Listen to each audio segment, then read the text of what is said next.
Log on to patreon.com/Dane Calloway or paypal.me/Dane Calloway to support me, my channel, and my content.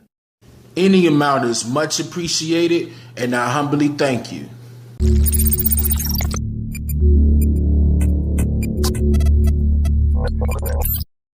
Now, before I begin this segment on the untold truth about who said that all African Americans came from Africa, I want to recite a very powerful but yet relevant quote from independent journalist, unorthodox researcher, and historian, myself, Mr. Dane Calloway.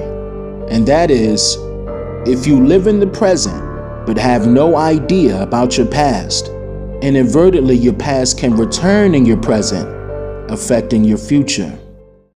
Millions of Americans were forcefully taught about the topic of American history through industrialized institutions throughout the 1600s and beyond. These institutions were ordered to legally plagiarize their publications from the likes of some very eminent key individuals which were responsible for delivering a form of idiosyncratic, unscrupulous manipulation towards the rebellious revolutionaries whom they attempted to capture and later enslave.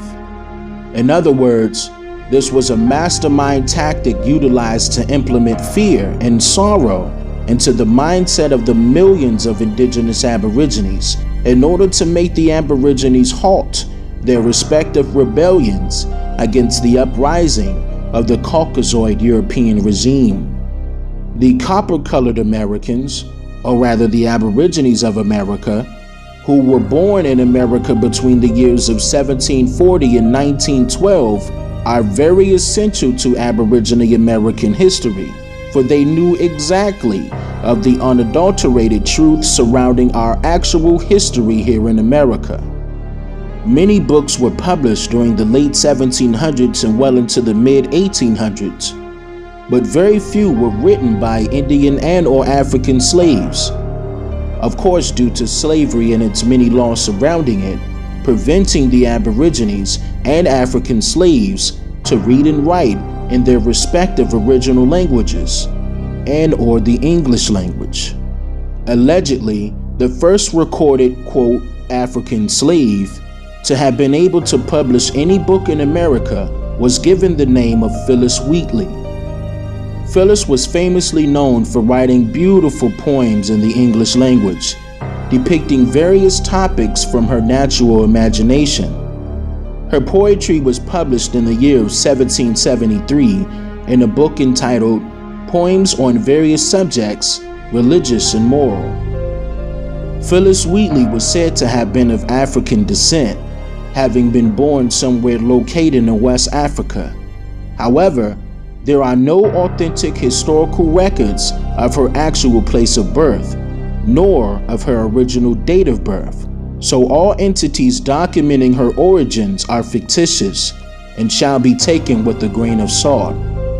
I'll be sure to produce a documentary detailing the untold history about Phyllis Wheatley at a later time, but I mentioned her to display the difficulties in gathering such authentic documentation of that time period in America, and to also point out the fact that the Department of Historical Resources, as well as the American Textbook Council, has since changed hundreds of respective historical doctrines in order to justify their true hidden diabolical agendas and propaganda, and to also deem their divergent interpretations as official records of American history.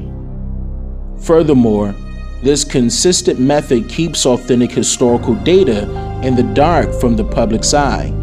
This should make you wonder what they are really hiding, and not only just what, but also why. The biggest portion of their hidden agenda was the abominable sabotaging of American Aborigines' history, legacy, languages, culture, and heritage systematically. Of course, they couldn't have pulled this task off on their own, so they implemented a methodology format based solely on the scientific concepts of eugenics. According to the National Archives, The term eugenics was coined by a British natural scientist and explorer named Francis Galton in the year of 1883.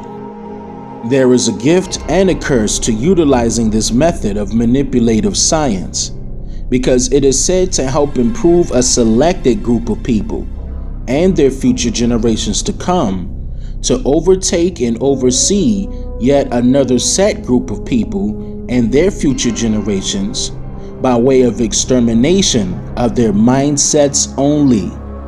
This rabbit hole goes much deeper than one may assume. Allow me to simplify this explanation of this paramount method utilized by the likes of our governmental industrialized institutions throughout America still to this very day. Eugenics literally changes everything that any person was ever taught of or even thought of previously before this selection was carried out upon him or her. According to Francis Galton, this system would allow, quote, more suitable races or strains of blood a better chance of prevailing speedily over the less suitable. Galton was heavily influenced by the likes of an English naturalist, biologist, and the first ever documented genealogist by the name of Charles Darwin. Darwin single-handedly developed the controversial theory surrounding human specimen and the system of natural selection. During the early 1900s, the social engineering aspect of Darwin's theory became very popular worldwide amongst many scientists alike, high-ranking politicians, and it even caught the eye of the elitists, the most powerful globalists to ever exist in modern times. They all played a prominent role in elevating the advancement of eugenics, specifically for the sake of humanity, at the cost of whatever they desire, religiously following this formula of a rule by dubbing it as, quote, survival of the fittest. This method is solely responsible for delivering the many delusional hypothesized explications for well over 100 years now.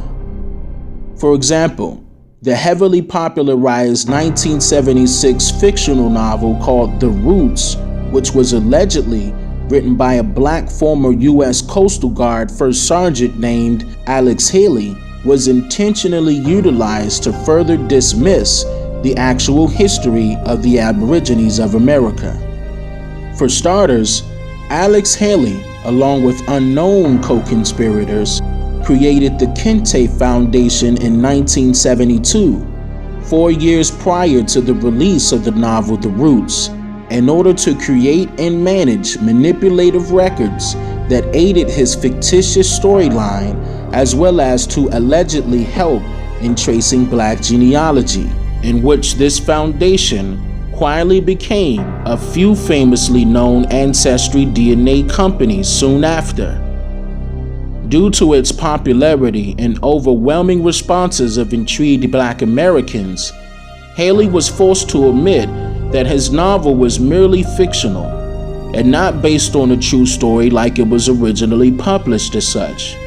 What is also important to note, Alex Haley and company were sued by another author named Harold Colander. Colander had previously wrote a published fictional novel entitled The African, which included a very familiar storyline and a main character named Kunta Kinte that was plagiarized in Alex Haley's The Roots novel.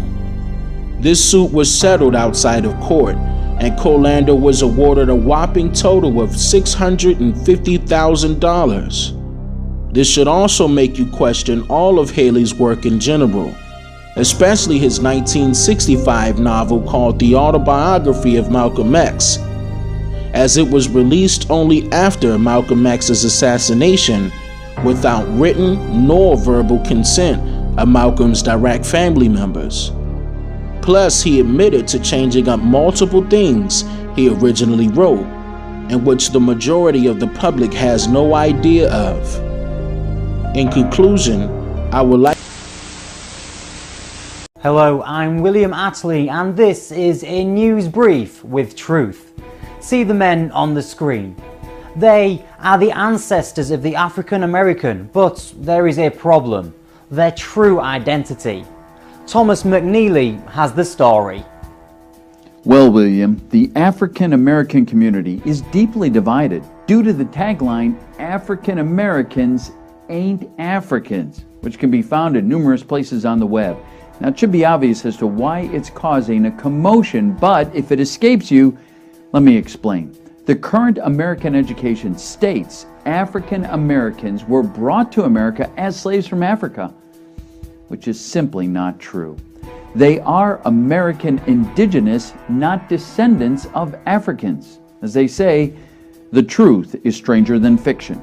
Although this fact isn't spoken of openly, it's not a secret. However, with programming such as Roots, 12 Years a Slave, The African American Story, and the Book of Negroes, is it any wonder why so many African Americans are confused? We won't address all the misleading DNA tests being provided to connect African Americans to Africa. I'm just here to make you think.